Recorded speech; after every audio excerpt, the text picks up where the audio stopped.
Shalom. All praises go to the Most High Yahweh. Ba'ashem Yahweh Shai, Ba'ashem Ruach Kodash. Double honors unto the elder apostles at Great Millstone for the teachings of the scriptures, among other things. Shalom to the sincere Akim across the world. Now I've been thinking, because I was having a conversation, so I'm going to just hit these scriptures up, because there's still people out there that think that this is basically the end, just because that thing happened with Iran. No, man. This is the beginning of the end. We're still in the beginning phases of it. Well, you could say actually that World War III started back in, the 1940s, when it was called the Cold War. But it's gradually getting more deeper and more financially and all that there. So with the money, they're at war. They're at war with the people. They're at war with the minds of the people. So there's a lot of different type of wars going on.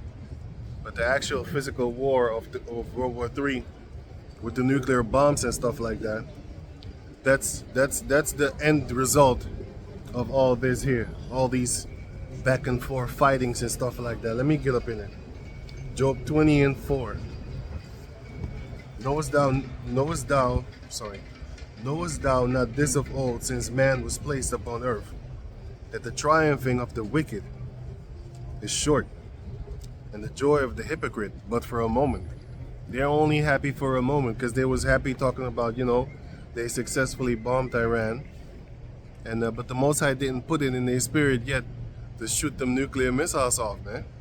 The Most High is going to make it to where first you're going to see the European nations starting to fight America, and you have certain type of things going on around now, which is a lot of these countries. I'm talking about now 2026, Spain, what's it again? Spain, and wait, I think Poland or something. I don't know. Wait. Sorry, let me double check it, man. Nigeria, Spain,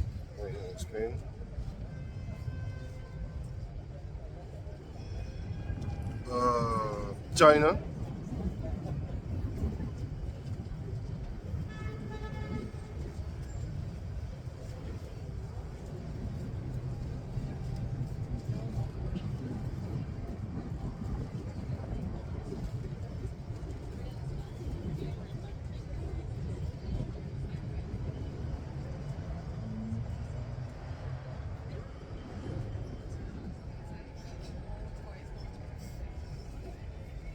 okay, so it says here, Edomites from Spain, and of course, people in Nigeria and China. They want to have nothing. They're kicking out Amalekites. They're kicking them out. Damn, I can't find the article. Look, if I find the article, I'll put it in the description box so you can check it out for yourself.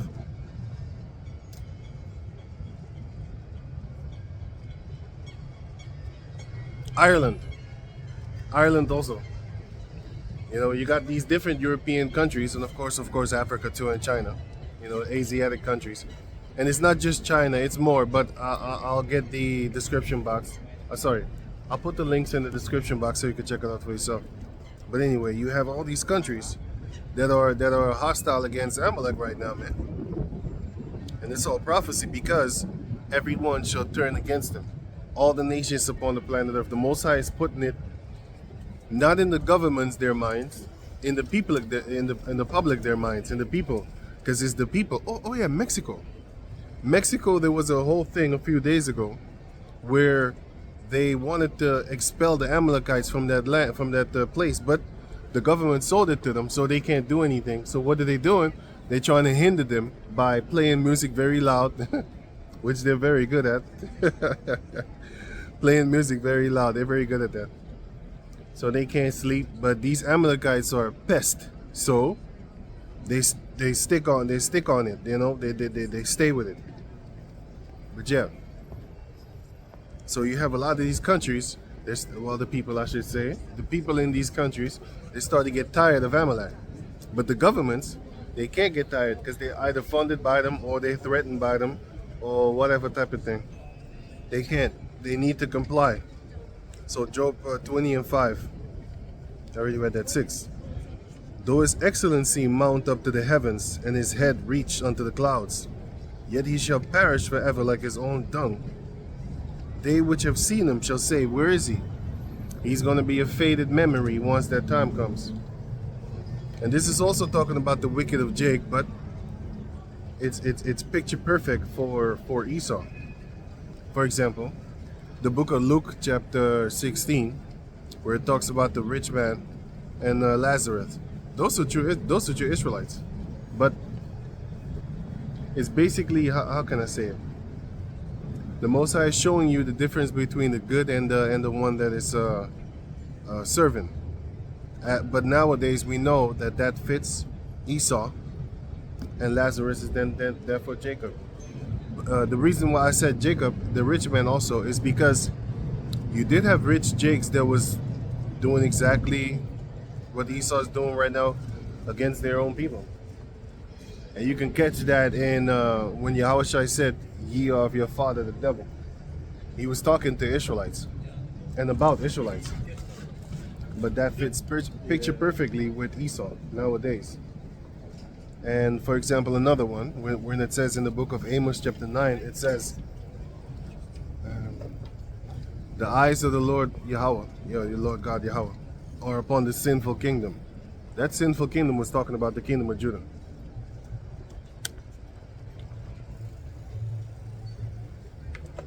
So it's talking, a lot of times it's actually talking about Jake.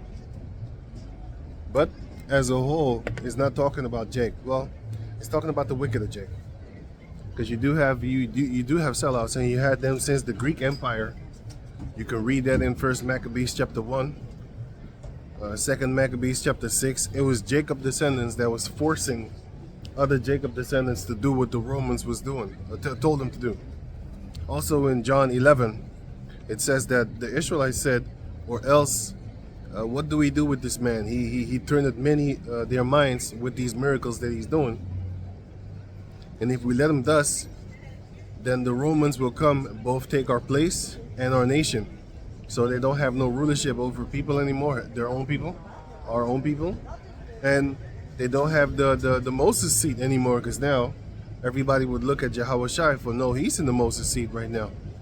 And they didn't want that because, you know, they saw him as a newcomer and one that would destroy their whole system that they set up as to be the leaders and worshipped leaders. And that's what they want. They want to be worshipped, man. That's what the wicked Pharisees and the wicked Sadducees had in mind. John 11 and 47 shows you that. Let me go on. Now it says right here, verse 10, his children shall seek to please the poor, and his hands shall restore their goods. When is that happening right now concerning Esau? That's why you see these groups, these Edomite groups that are actually fighting for rights of Jakes. But at the same time, they're fighting for the rights of Sodom and Gomorrah too. But still, his children shall seek to please the poor, who are the real poor upon the planet Earth, the Israelites. Because they've been mocked, raped, robbed, murdered for centuries, man. You know? Right, so it says right here, I'll read in Job. I got something else here, but I'll read this in Job. Now, Job chapter 20, verse 8. He shall fly away as a dream and shall not be found. Yea, he shall be chased away as a vision of the night. When you get a dream and you wake up, you might lose that dream if you don't record it or write it down. And if you go about your day, you might even forget that you had a dream. Well, that's how Esau is going to be. You know, people are going to be walking around talking about, hey man, wasn't there another nation in existence? You know? But this also happened, according, for example, you had Jeremiah 34. The wicked Israelites enslaved the other Israelites, and then what happened to them? They were basically wiped away, all memory of them, because the Most High came and he swooped them, he he swept them away with Nebuchadnezzar. So he wiped them out of the face of, not the face of the planet, but I mean like wiped them out of power. And then at the same time, Isaiah 36 shows you this. At the same time, he gave the kingdom to the Israelites. Well, let me read it for you. Let me get that.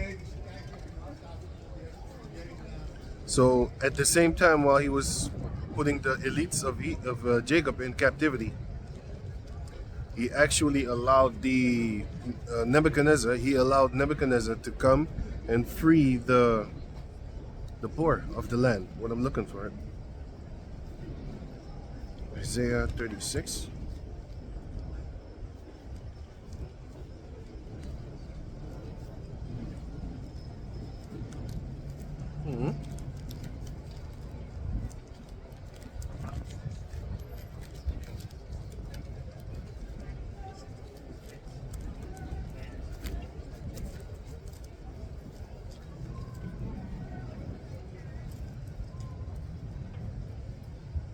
Isaiah 36 and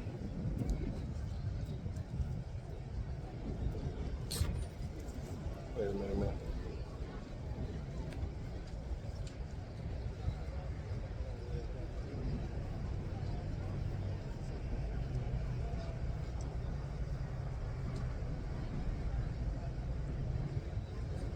Oh, it's 39.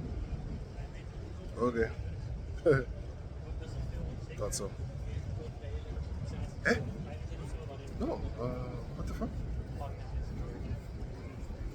What? Hey, wait a minute.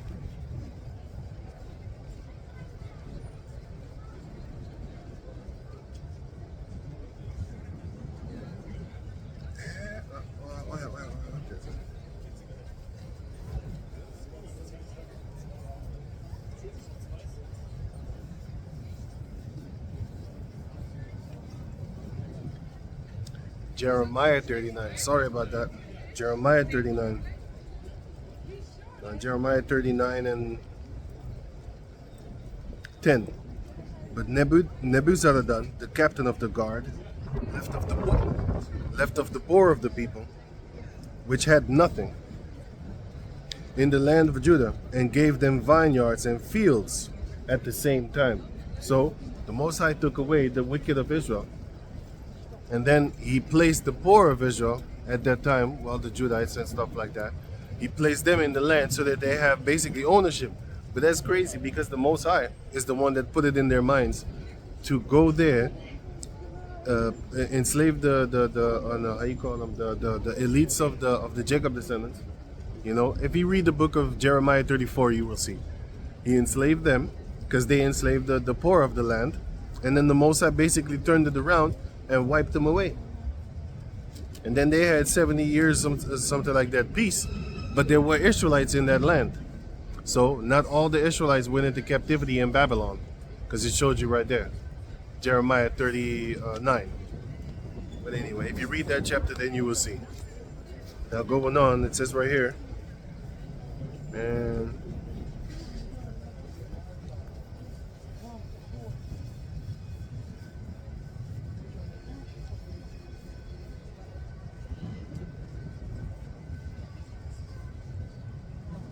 right, Job 20 and 10. His children shall seek to please the poor, and his hands shall restore their goods.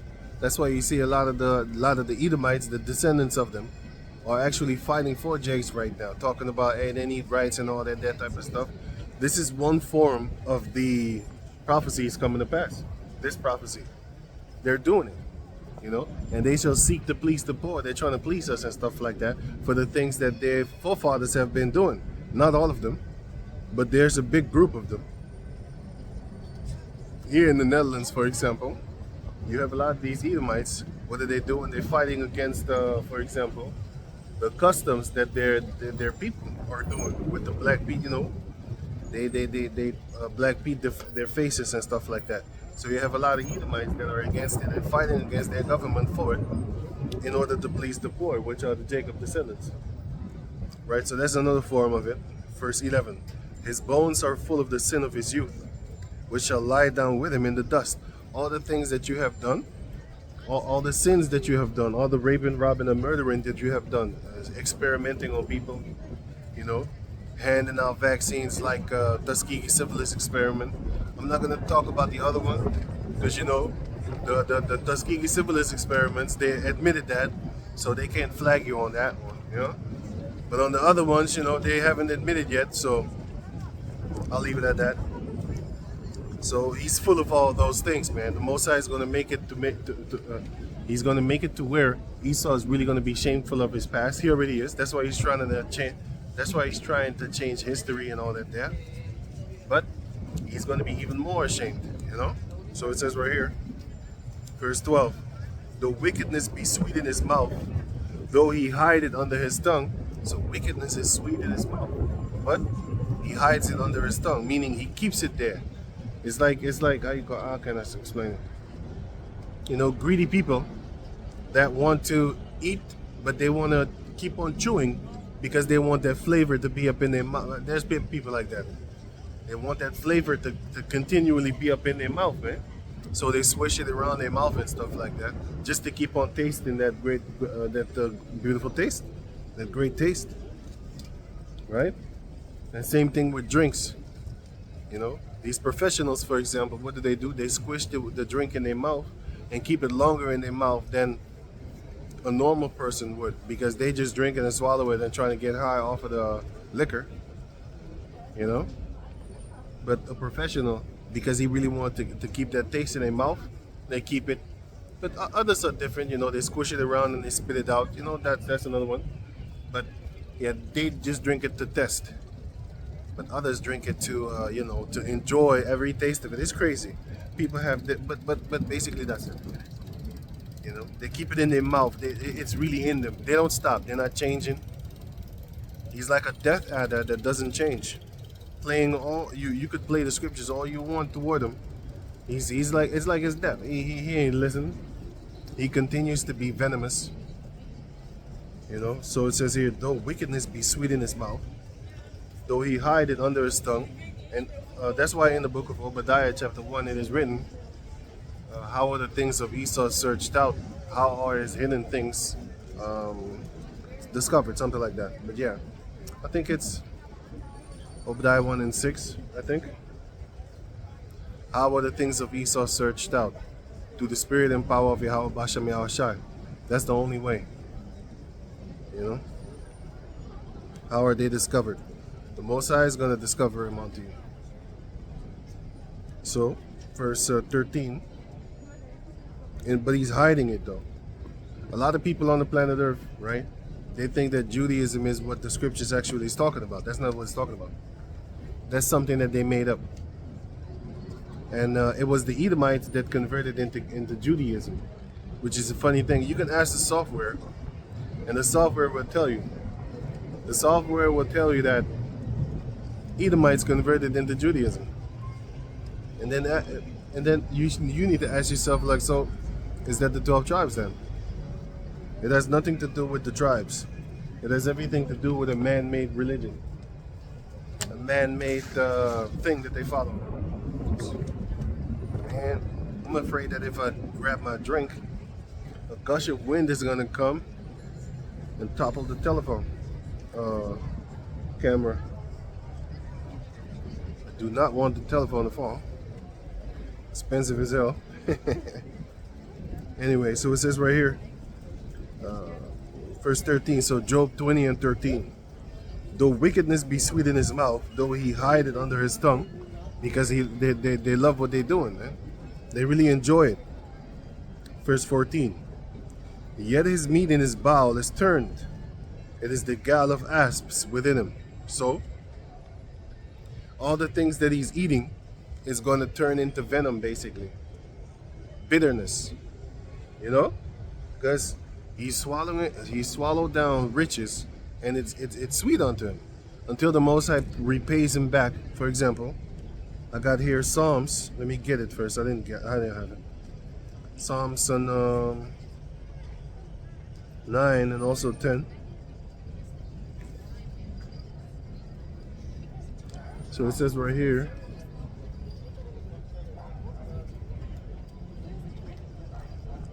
So Psalms 9 and 15. It says, the heathen are sunk down in the pit that they made.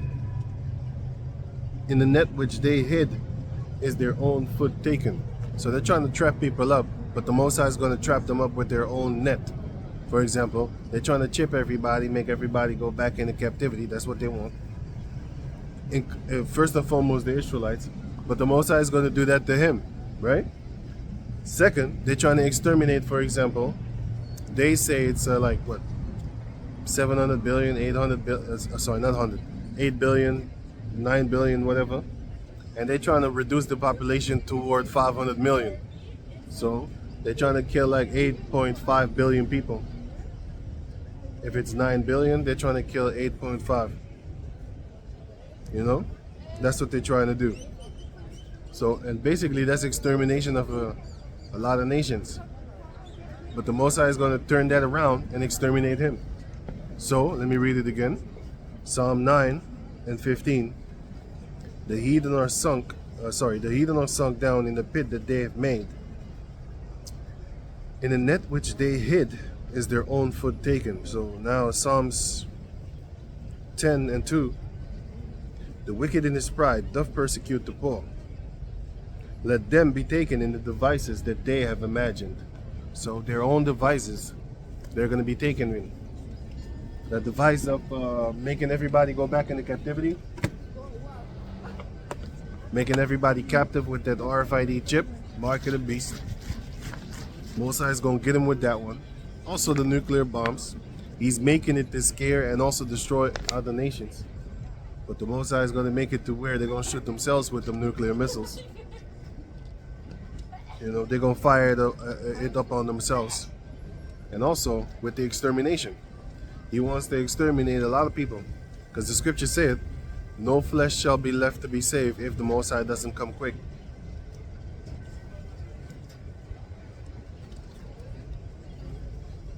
So that shows you that he's up to no good. He's trying to implement that extermination. Because no flesh will be left to be saved. That's what he's doing. And the Most High is going to turn that around on him. So, all the substances that he has stolen, the Most High is going to make it to where he's going to have to cough it up. He's going to get that belly punch, and he's going to cough up all the riches that he stole throughout history, in his youth, in his prime time. For example, like UK, the prime time of the Netherlands, the prime time of, you know, they're in their lease right now, but their prime time is when they had to go out there and conquer, rape, rob, murder, and do all these things in order for them to actually live comfortable right now. First, they had to kill, murder, rape, steal, and then they could build their own lands and stuff like that from the stolen minerals that they got from somewhere else. Now they're on their lease, meaning it's like wine that back in the days you had the lease that was in the bottom, on the bottom, or I don't know how you say it, that was on the bottom of the barrel, and if you drink that, you're gonna throw up. If you drink the bottom part of the liquor, you're gonna throw up because it's too potent. You know? That's why back in the days you had them older jakes, they would leave this amount of beer and then throw it away. But now they got machines, man. Their machines are so good that it's nothing there. You know, you could leave it. I've seen guys drink it all the way now because there's no residue at the bottom. Actually, they're kind of, no, I made a mistake. Certain ones, if you drink the Heineken one, there's no residue at the bottom. But if you drink others, there is residue at the bottom because those are like the 10% and the stuff like that, and 8%, they got residue. But the 5% used to have residue. Yeah, 5% beer. That'll get you messed up already. If you drink like 2 or 3, so 5% alcohol, that'll get you messed up. But anyway, so they had to, they changed the whole formula and stuff like that. So now it's crystal clear. Anyway, Let me go on. Where's my... Oh, man.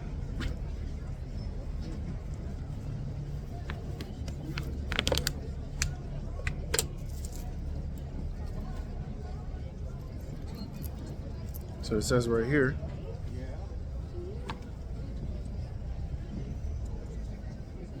let me go back to Job.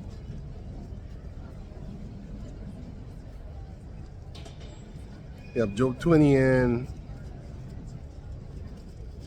14. Yet his meat and his bowels are turned. It is the gall of asps within it. So the gall means bitterness, but the gall of asps means that poison. Verse 15. He hath swallowed down riches, and he shall vomit them up again. Yahweh shall cast them out of his belly. All the riches of the earth, he swallowed them up. That's one of his blessings, by the way, his major blessing, I should say, which is Genesis 27, where it is told that he shall rule the earth with a sword. And the modern day sword is a gun, which is actually a slingshot, if you think about it. It's just a piece of metal traveling at a very fast pace, or whatever you want to call it. But it's going very fast, that's the point. And it can actually go through you. That's like basically taking a piece of rock and then throwing it really hard against somebody's head. That's a gun. That's a catapult, you know? And that's what a gun is. A gun is a catapult. Back in the days, you even had that cock thing in the back of the gun that went like this, cock. You know, but now you don't have that no more. Now I think the whole thing actually shifts back and forth. But that is that's the same thing as, you know, pound, like that one. I can't do it because my hands is full. But yeah, you if you check a catapult, not the English version of the catapult, handmade. If you look the handheld, sorry. If you look at Google and you type in handheld catapult with an elastic, that's the gun. It's basically a catapult. Right, so it says right here, first Job 20 and 16, he shall suck the poison of asps, the viper's tongue shall slay him. So, sucking the poison of an asp is already a dangerous thing, but he loves danger. That's why in the Apocrypha it says that shall he pity a daredevil, basically, a danger seeker. No man should, or a person that plays with a snake charmer. If you get bit, shall any man pity a snake charmer? What were you doing with those snakes in the first place? You was playing around, right? Now you got bit, now you're about to die. Well, that's Esau. He's basically playing around with the snake. He's that snake too. But yeah, he's just basically treading on dangerous waters because touching the Israelites is something that he knows will end up bad for him, but he's proud. He's like, fuck it, I'm gonna try my luck. Because he's bold. Remember that he wasn't afraid of all the other nations. He wasn't afraid. When the Jacob descendants came out of Mizraim, Amalek was the first one to attack them. They was not afraid. Deuteronomy 25 shows you that. They was not afraid for the Most High. Even though the other heathen nations was shitting in their pants, the Amalek, the Edomites, Amalek was not afraid. So, therefore, the Most High said, there shall not be no remembrance of Amalek once that time comes, when we will get all the rest from the heathen nations and stuff like that. That's in the book of Deuteronomy. Ex-King Saul was supposed to do that, but you know, he didn't. And through prophecy, that's why they're here now ruling the world. So, and Esau wants to be the main character, so he knows that the Most High wanted to exterminate Amalek back then. So now he wants to take that and double up on it and trying to exterminate the Jacob descendants. Anyway, verse 16, Job 20 and 16. He shall suck the poison of asps, the viper's tongue shall slay him. Right, because he's playing around with a snake, with danger. You know, sucking the asp, sucking the asp of, sorry, what's that? Sucking the poison of a deadly snake, you're looking for trouble. Anyway, verse 17. He shall not see the rivers, the floods, the brooks of honey and butter, which all represent prosperity. You know, because if you have a city built near a river, your city is prosperous. Back in the ancient time, you have a prosperous city. Until this day, you have it as the same thing. For example, the Panama Canal. For example, the Rotterdam Haven, where the boats come in and stuff like that. And also the Suez Canal.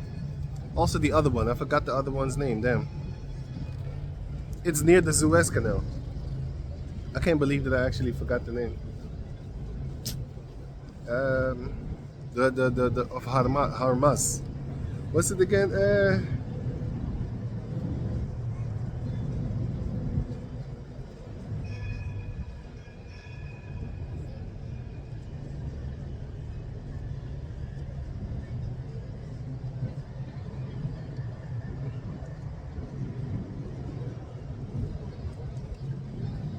No, man, it's the Gulf. It's not the Gulf. What is it, man?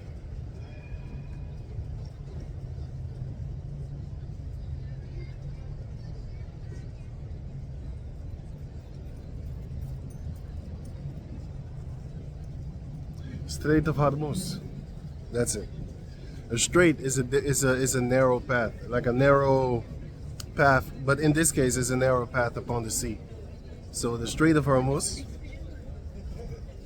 is where the ships have to pass in order to bring out oil and bring in oil and stuff like that. But in this case, it's blocked for the oil's sake. But Esau already know that. And by the way, he went to Venezuela and stole millions of barrels of oil there. And still in America, the prices of oil are going up. Is he playing with you? Same thing with, I forgot, no, I didn't forget. Wait, let me see. I think it was Iraq. In the time of Iraq, they went to Saddam Hussein time. They went over there. And then, I remember, I ain't got no car, but I saw people starving. Not starving, but I saw them complaining and hurting. They said like, hey man, wait a minute. We invaded the country, not we, they. They invaded the country, but they said we. We invaded the country named Iraq with Saddam Hussein. And they stole the oil there. And then still here, the prices went up. I was laughing about that because you got oil. You took over the oil. How can the oil then therefore become more expensive? No, because now he's going to rack up all that money that he was missing because he's full of it.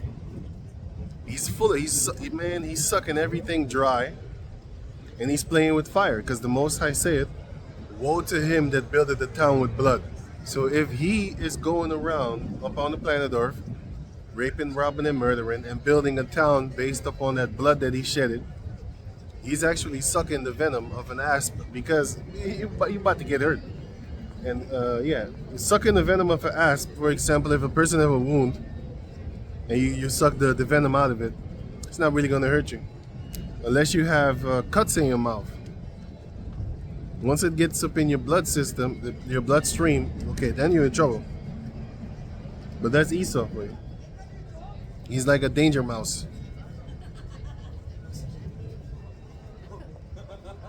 He's like a danger mouse, a daredevil. So it says right here, Job 20 and 18. Let's start at 17 again. He shall not see the rivers, the floods, the brooks of honey and butter. That which he laboreth for shall he restore. So everything that he worked hard to steal, he was really working hard. He was convincing the people that, hey, it is good to go to war and stuff like that. For example, in the time of Iraq with Bush, right? George W. Bush. The second or something like that. Or Junior, not the second, Junior. He had to convince people in order for him to go to war because he had to deceive.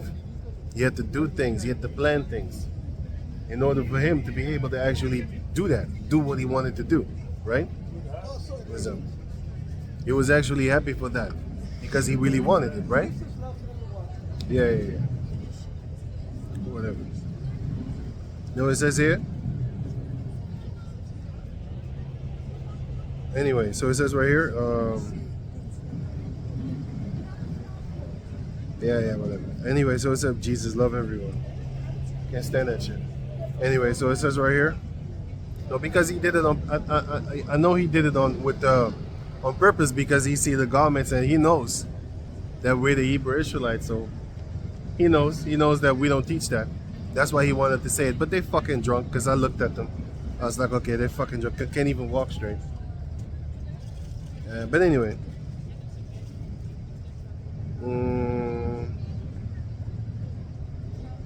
Anyway, that which he labored for shall he restore, and shall not swallow it down.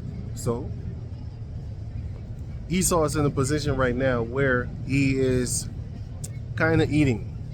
He didn't set up his new world order yet, so he didn't sit down yet and trying to enjoy the fruits of his labor.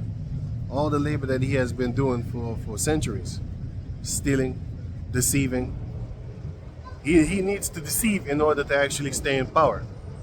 That's why he lies so much toward his own people. Because a lot of his own people would kind of be like, no, we ain't doing that, you know? But the wicked bear rule. When the wicked bear rule, the people mourn. And when the righteous bear rule, the people rejoice. And you have a lot of Edomites that are actually mourning right now because the wicked is bearing rule. So, going on, 18. According to his substance shall the restitution be, and he shall not rejoice therein. He's not gonna actually have a fun time once you know. Let me say it different. He's not gonna have a fun time when he has set up everything, and then he's gonna try and enjoy it. Yeah, it's not gonna work out like that. But he is going to set up his system, and his system will be that he's gonna take away all laws. Yeah, he's gonna decapitate Jacob's descendants that believe in Yahweh Ba'asham Yahushai. That's gonna be set up, man. Revelation chapter 20, verse 4. You're gonna have people gonna get beheaded because they believe in Yahushai. That system is coming. He can't really do it right now because he's gonna get that backlash. You know, people are gonna fight against him and stuff like that. But he's gonna have the world under his thumb. Where he will be able to do that. And no man upon the planet Earth will be able to stop him. Just like in the time of Alexander. In First Maccabees chapter 1, where it speaks about that no man upon the planet Earth was able to fight against Alexander, man. First Maccabees chapter 1 shows you that. You know, and he wanted actually to fight, but the Most High killed him off with a disease, so that his 4 generals took over afterward, and then evil is multiplied upon the planet Earth. Once the Greeks started to rule, because they started to teach a lot of wickedness upon the planet Earth. So it says right here, Job 20 and 19. Because he had oppressed and had forsaken the poor, because he had violently taken away a house which he builded not. America, Australia, South Africa, all the houses that he didn't build, he stole, and now he's living in them as if he's the one that actually set it up. He did a lot of work. He did a lot of work. Stealing is a lot of work, and then deceiving people that this is actually the right choice to make. Lying is a hard labor, because you got to continually lie in order to stay in power.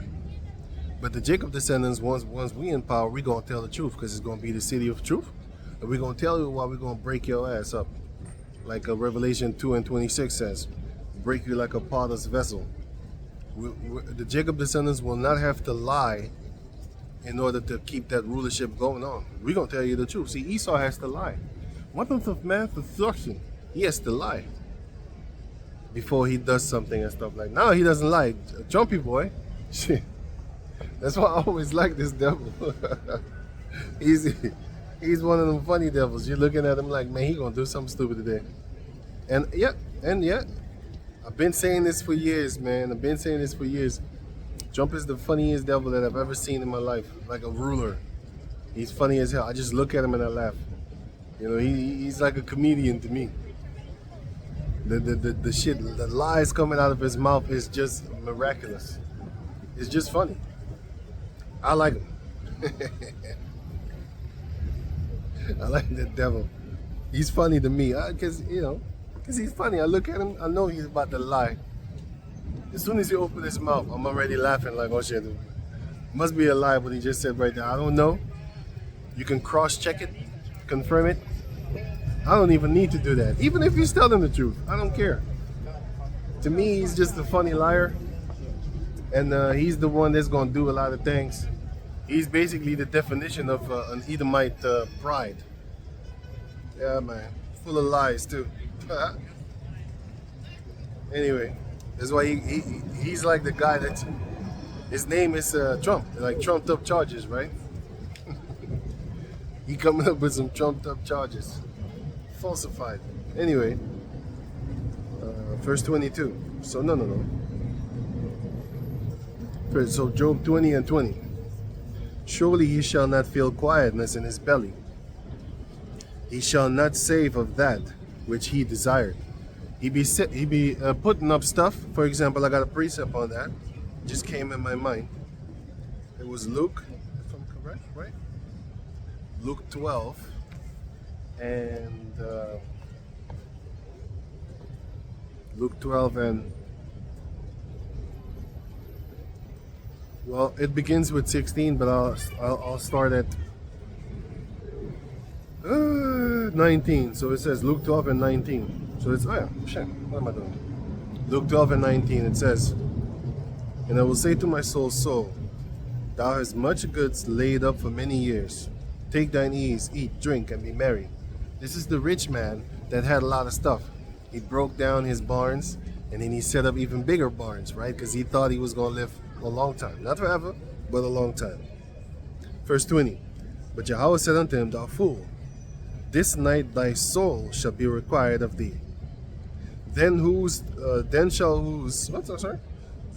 shall those things be which thou hast provided? All the things you stole. Once you're dead, who did you do it for? Did you do it for you? Or did you do it for the next man that will come 100% and take your stuff? Might even be your own family. You might willingly have left it to your child, whatever. But the point is, you're dead and you can't enjoy the things that you stole, which is justice for you because you're a thief. Now you're dead. Now you can't enjoy the gold that you stole. All the things that you stole, you can't enjoy it because there's no power in death. There's not even breath. You can't even talk. There's nothing. You're dead. Well, that's what that's what happened to that guy that was the founder of OnlyFans. He died when he was 43 years old. All them billions that he got, he accumulated like 3.5 billion. He's a pimp. I think he's one of the richest pimps that this society has ever seen. That's a real pimp right there. He had like what? Every year he had like what, 800 million? The statistics is out there. How much money he was making off of that. Well, it's not commissions, but if a person donates €5 or something like that, then he would get like what, €2, and then the person would get 3. He got a certain percentage from these whores that are online selling their body and stuff like that. He got a certain percentage of that. Therefore, it made him rich. Now he's dead. He can't enjoy all that pimp money that he done made, which is funny as hell. The Most High said unto him, thou fool, this night thy soul is required of thee. Then who shall those things be which thou hast provided? So who's going to be for it? Not for you, because you're dead. Anyway, Job chapter 20 verse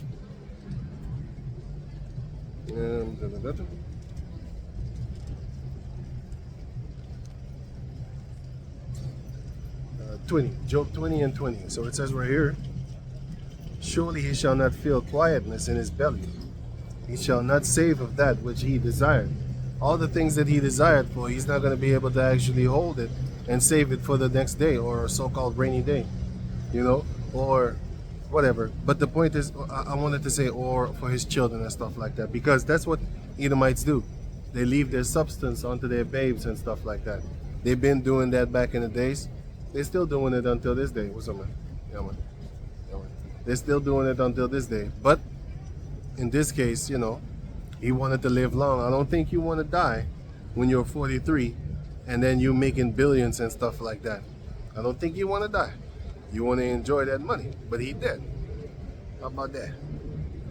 Funny as hell. Well, that's going to happen to Esau as a whole. But the funny thing is, Lamentation chapter 4 explains to you that 4 and 7, if I'm correct, or 9, 4 and 7 or 4 and 9, they that be slain with hunger are basically worse than they that be slain with the sword. Because hunger, you pine away.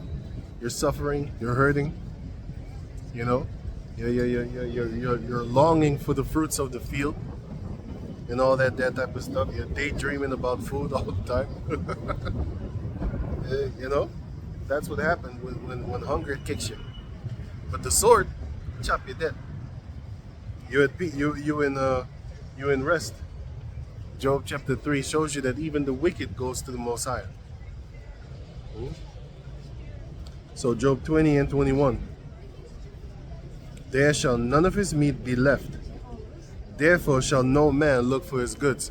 So once the Most High bring judgment upon the wicked, which is Esau, people are not going to go on some treasure hunting like they did back in the days. You remember those days of the movies and the cartoons where you had, and even them games, where you had a treasure hunting thing. You know, they found a map or something like that where a treasure was, like a filthy thief pirate left the treasure somewhere that he stole from somebody that was working honestly. Goddamn devils. And then they glorify pirates because they're fucking thieves. That's what a pirate is, a goddamn thief. And even that game Tomb Raider, I saw it and I hated it on sight because it says Tomb Raider. That's why I never liked Indiana Jones. I seen it, never liked the guy because I always saw him as a filthy thief, and he is, because it's Tomb Raider. He raids tombs. He's a fucking thief, a kleptomaniac. He's a klepto. Loves stealing. Need to chop off his fingers. But anyway, that's Esau as a whole. And that's exactly what he's been doing. He's a klepto. Sorry. He's a klepto. He can't stay off of other people's stuff.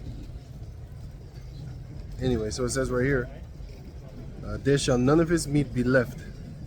Therefore shall no man look for his goods. There won't be maps and stuff like that spread in the kingdom talking about, oh, these are the secrets of, or the secret places that Esau hid his gold or silver or any type of riches that he had while he was in this kingdom. You know, and then afterward, when his kingdom falls, there's going to be secret locations of Edomite treasures and stuff like that. And then people of the heathen nations, they're going to go out on an adventure type tip, just like how Esau went and he did the thing he called excavating when he went to Mizraim and all these other countries. He went to Ashur, all these places he went, and then he calls it excavating. That's just a fancy word of saying stealing, robbing, and just, you know, for example, if I was to come here, not come here, let me say it different. If I was to go into like the Netherlands, right? If I was to go into a place where a lot of people are not, you know, where people don't live, and I was just an example. I was just to go there and start digging stuff, and all of a sudden I find gold coins that was hid from some kind of military guy or something like that, or whatever, just in the time of war, and then or a rich person, an elite rich person and stuff there. So he hid it, and I found his stash full of gold and stuff like that. You think that they will, especially if I'm on a land that they so-called own now? They do own it. But if I find it there, do you think I can go to the government and be like, hey, check this out, man, as fast as I found it, that's as fast as they're gonna take it away. You know, they're gonna claim it's theirs because it's on their land and all that there. But that's not the same thing that they do unto themselves, of course not. And why would they? For example, if you go to the museums, you see all the artifacts of different nations that they stole, but claim for themselves. Well, that's exactly what Esau has been doing. But anyway,